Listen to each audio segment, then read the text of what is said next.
Does your Google keep stopping when you try to open it up?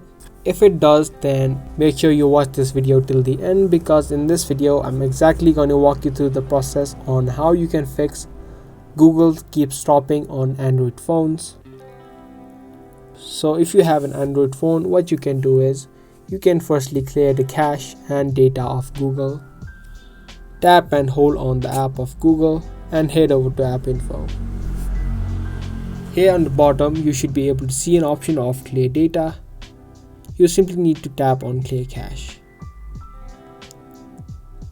Caches are the unwanted files that have been downloaded automatically. So once they pile up, they will stop any of the apps from working.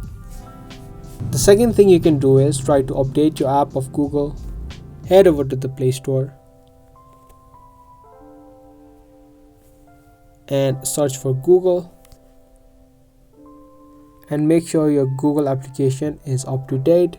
If there is an update on Google, make sure you update it, because updating apps remove any kinds of bugs that may be causing the problem.